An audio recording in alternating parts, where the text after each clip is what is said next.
Xin chào các bạn đã đến với video. Hy vọng nội dung này sẽ làm hài lòng các bạn. Đây là một cây nhầu nằm trong khuôn viên vườn của nhà mình. Cây nhầu này có từ rất lâu năm. Nó tự mọc chứ không ai trồng cả. Vì nó mọc trong bờ rào cho nên nó không bị chặt bỏ đi. Giờ đây nó đã cao hơn cả đường dây điện. Trông nó có vẻ rất già cỗi. Lá và quả của nó không còn sung sơ như trước đây nữa. Loại cây này ra quả quanh năm.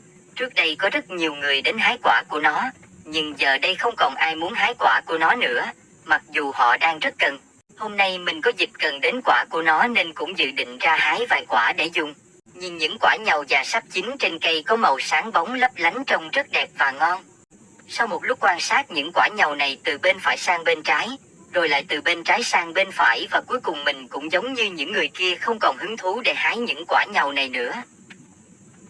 Đây không phải là chuyện lạ lẫm gì cả, mà đơn giản là vì bên cạnh nó còn có một cây nhầu khác thấp hơn.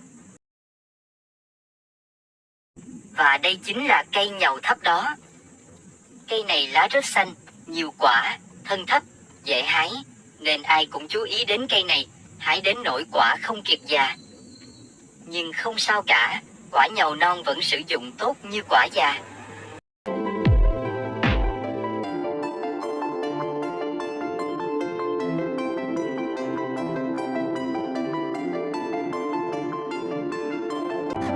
Giờ đây mình sẽ bắt đầu hái quả. Hái quả thứ nhất xong, đến quả thứ hai. Cứ thế tiếp tục hái đến quả thứ ba và rồi cuối cùng cũng được chừng này quả. Có vẻ như ít quá à. Kế tiếp video là cảm nhận khi ăn quả nhầu. Mời các bạn tiếp tục xem. Quả nhầu chấm muối ăn trực tiếp. Nhầu là một loại quả có hương vị đặc trưng, không phải ai cũng thích hương vị này. Đối với những người mới tiếp xúc lần đầu, quả nhầu thật sự là một loại quả khó ăn, khó ngửi. Đặc biệt là quả nhầu chín cây có mùi thơm nồng nặc, ngửi gần rất khó chịu, nhưng khi đứng xa hơn một tí, mùi hương thoảng qua rất dịu dàng dễ ngửi. Với mùi hương là vậy, nhưng còn về vị của nó thì lại rất khó ăn, kể cả những người đã biết ăn, cũng khó mà ăn hết một quả. Vì nó có vị cay làm nóng rát đầu lưỡi, cái cảm giác này rất khó tả, nó không giống như vị cay của ớt. Còn về quả nhầu già chưa chín thì lại khác. Mùi hăng và thơm nhẹ xen lẫn, nhai rất giòn, hơi béo, chấm với muối ăn rất cuốn hút. Để thưởng thức được hương vị đặc trưng của nó, chúng ta có thể cắt quả nhầu ra thành nhiều lát mỏng như thế này, sau đó loại bỏ hết hạt của nó ra khỏi lát cắt để ăn. Rất nhiều người mới ăn thử và cả những người đã biết ăn đều thích ăn quả già hơn là quả chín. Nếu có dịp các bạn hãy thử ăn một lần xem sao nhé. Phần kế tiếp trong video, mình sẽ cắt lát những quả nhầu này để ngâm rượu. Nếu các bạn quan tâm đến quả nhầu, xin mời các bạn xem đoạn video tiếp theo.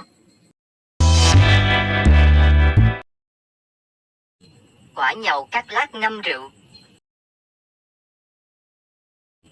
Sau khi rửa sạch sẽ và để ráo nước, giờ đây mình sẽ mang ra cắt thành nhiều lát nhỏ để ngâm rượu.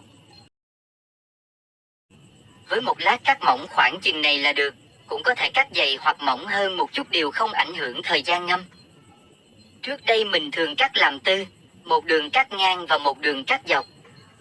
Với miếng to như vậy sẽ chiếm nhiều diện tích của thổi ngâm và thời gian ngâm kéo dài hơn 2 tháng thì màu nước ngâm mới thấy đậm. Giờ đây, với miếng cắt chừng này thì thời gian ngâm khoảng 4 đến 5 tuần là sử dụng được. Để ngâm theo một tiêu chuẩn thì cứ 1 kg quả nhầu tươi cho 1 đến 1,5 lít rượu trắng. Rượu 40 độ trở lên. Vì rượu cao độ sẽ bảo quản được lâu hơn, nếu chúng ta sử dụng chậm thì cũng không lo bị hư hỏng. Trong dân gian, mọi người thường ngâm theo kinh nghiệm truyền tai nhau. Cứ mỗi một chiếc thổi có sẵn trong nhà, và một lượng nhầu cho vào tùy thích, sau đó đổ rượu vào ngập bờ mặt nhầu hoặc cao một chút miễn sao đừng để phần nhầu nhô trên mặt rượu là được. Nếu nhô trên mặt rượu thì phần nhầu đó sẽ bị hư, ảnh hưởng mùi hương thơm của nước. Kể cả rượu ngâm cũng không cần loại rượu 40 độ trở lên, vì khi sử dụng họ dùng rất nhanh hết. Đa số người ngâm rượu và sử dụng đều là đàn ông. Mà đàn ông thì các bạn cũng biết rồi đấy, mỗi khi có chiến hữu đến nhà, chẳng những hũ rượu hết, mà mấy quả xoài sau nhà cũng không kịp chín. Đùa chút thôi chứ ai đâu mà uống nhanh vậy. Quá trình cắt lát đã xong. Giờ mình cho hết vào thổi.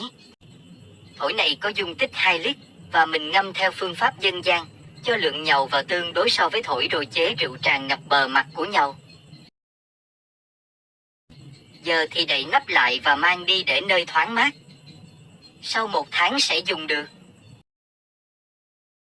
Video tiếp theo mình sẽ dùng quả nhầu ủ với đường. Phương pháp này tốn nhiều thời gian chế biến hơn, nhưng đổi lại chỉ sau 1 tuần là sử dụng được. Nếu các bạn quan tâm về quả nhầu xin hãy đón xem. Cảm ơn các bạn đã dành thời gian theo dõi. Chúc các bạn thật nhiều niềm vui và hạnh phúc.